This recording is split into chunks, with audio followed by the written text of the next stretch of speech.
Do you feel nervous speaking English when you travel? Afraid people might not understand your accent?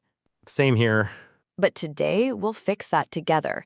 Hello, everyone, and welcome back to English and IELTS Mastery Hub. I'm Elena, and today we're taking you on a little trip in English. And I'm Tom. Wait, are we really going somewhere, or is this just another grammar journey? It's both. We're going to travel in our minds, but with real English you can use when you travel abroad. Okay, now you've got my attention. Where do we start? Airport, hotel, or somewhere with food? Airport first, because that's where every journey begins, and sometimes where the most stress happens. True. I once almost missed a flight because I didn't understand what the staff was saying at the check-in counter. Perfect example. Let's help everyone avoid that. So let's talk about English at the airport, check-in and security. All right, I'm ready. I'm holding my passport, my bag, and a little bit of fear. Don't worry, Tom, you'll be fine. First phrase, I'd like to check in, please. Easy, polite, and clear. Got it.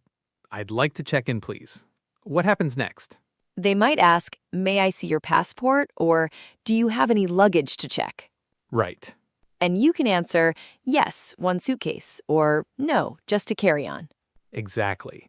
Listeners, repeat with us. Yes, one suitcase. Short, simple, and confident. Confidence is key. Even if your accent isn't perfect, speak slowly, clearly, and smile. Yeah, smiling helps, even if you're panicking inside.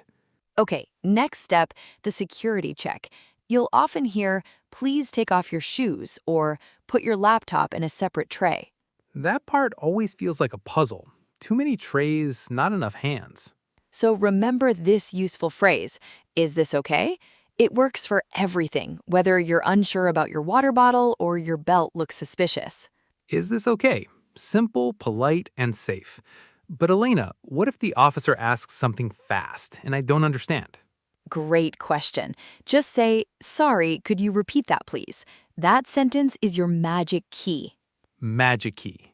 Sorry, could you repeat that, please? I love that. It's polite and it gives me time to think. And it shows confidence, not fear. My first trip abroad, I froze when the officer asked, what's the purpose of your visit? Ah, classic. You can answer, I'm here on vacation, or I'm traveling for business. I'm here on vacation. That feels safe. And when the officer says, have a nice flight, I say, thank you, you too. Wait, but they're not flying. True, but it's okay. It happens to everyone. That's what makes language learning fun, the little mistakes. Mistakes make great stories later. Okay, we've made it through security. Now we're on the plane. Tight seats, and the flight attendant is walking towards me. What do I say? Start with kindness. Smile and say hello. Then you can ask, could I have some water, please? Or could I have a blanket, please? That's exactly what I need when the air conditioning feels like Antarctica. You can also say, excuse me, where is my seat? Or could you help me find 12A? What about mealtime? They ask so fast. Then use your magic key again. Sorry, could you repeat that? My survival sentence. And when someone is blocking your way to the toilet. Say, excuse me, may I pass? Words work much better than awkward eye contact. Excuse me, may I pass?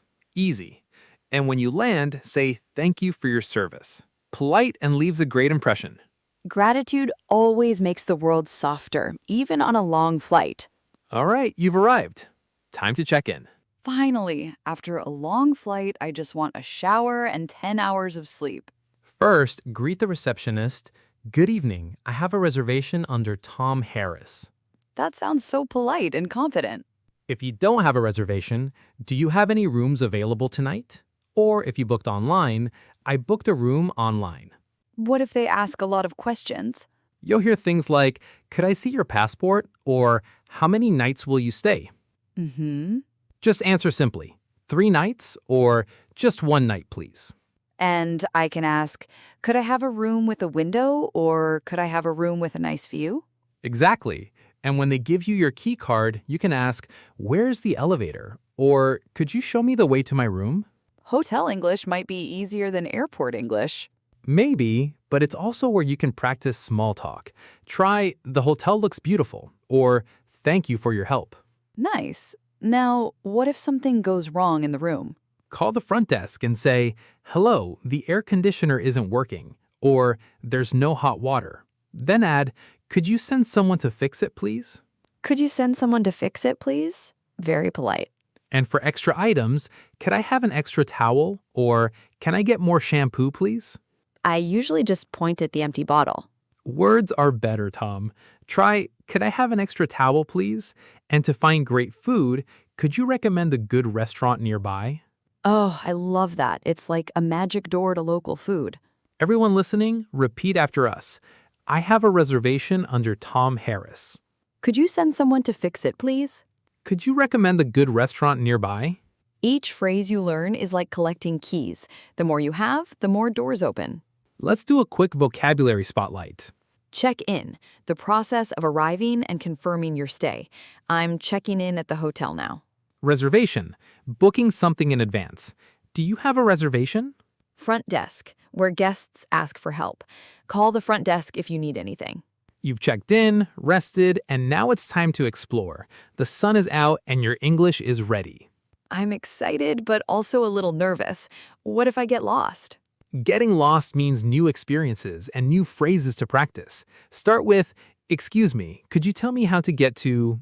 Then add your destination, like the train station or the museum. Perfect. And if someone gives directions too fast? Say, "Could you say that more slowly, please?" And here's another short one. "Which way is the museum?" For taxis, excuse me, where can I get a taxi? Or could you call a taxi for me, please? And inside the taxi, "Please take me to this address." Then show your phone. What about paying? Ask, "How much is it?" or "Can I pay by card?" And always finish with, "Thank you very much." At a cafe, could I see the menu, please? And can I have a cup of coffee to go? And shopping, "How much is this?" or "Do you have this in another color?" I can already imagine buying too many souvenirs. That's the true traveler spirit. But remember, your smile and effort to speak English matter more than perfect grammar. Communication is connection, not perfection. Repeat after us, everyone. Excuse me, could you tell me how to get to... Could you say that more slowly, please? Can I pay by card? Thank you very much. Directions. Instructions on how to reach a place. Can you give me directions to the station? Traffic. Cars and vehicles on the road. The traffic is heavy this morning. Souvenir. Something you buy to remember your trip. I bought a small souvenir for my friend. Welcome back, everyone. You've made it through the airport, the airplane, the hotel, and the city. What a journey. I can't believe how much English we've used. From could you repeat that to can I pay by card? It's like I've traveled the world in words. That's the beauty of learning through real-life moments. It's not just grammar. It's courage, kindness, and connection. I used to be afraid to speak English while traveling. I thought people would judge my accent or my mistakes. And now? Now I realize people don't care if you're perfect. They care if you're kind and clear. When you speak from the heart, even simple English becomes powerful. Like when you say thank you with a smile, it can brighten someone's day. English for travel is more than words. It's a bridge between cultures made of small, brave sentences. Let's remind our listeners of the key phrases before we wrap up. "I'd like to check in, please." Sorry, could you repeat that, please? "Could you send someone to fix it, please?" Excuse me, could you tell me how to get to... And "Thank you very much." Those simple sentences can carry you anywhere in the world. They're like little travel companions, always ready when you need them. And remember, listeners, it's okay to make mistakes. Every time you try, you're getting stronger. The only real mistake is staying silent. My first trip abroad, I asked for directions and completely froze mid-sentence. The local waited patiently, smiled, and helped me anyway. That moment changed everything for me. That's how language connects us, with patience and kindness. It's not about speaking fast, it's about speaking with heart. And that's what makes English come alive and travel more meaningful. Because when you talk to people, even in simple words, you see the world differently. Every culture shares something familiar: a smile, a thank you, a kind word. English becomes more than a skill, it becomes a way to connect. Now, here's what we want you to do right now before this episode ends. Step 1. Leave a comment below with one travel phrase you'll use on your next trip. We read every single one. Step 2, share your funniest travel story. Did you accidentally say the wrong word, get on the wrong train? We want to hear it. Step 3, and this is the most important one. If you're serious about taking your English to the next level, whether for travel, work, exams, or daily life, join the English and IELTS Mastery Hub today. We have structured lessons, live practice sessions, IELTS preparation, and a community of learners just like you all growing together. Don't wait until your next trip to start practicing. Start now. The link is in the description. Come join us. Elena and Tom will be there to guide you every step of the way. Repeat after us one last time. I can speak English when I travel. Yes, you can. You really can. Keep learning, keep exploring, and keep believing in yourself, because one sentence today can lead to one new friend tomorrow.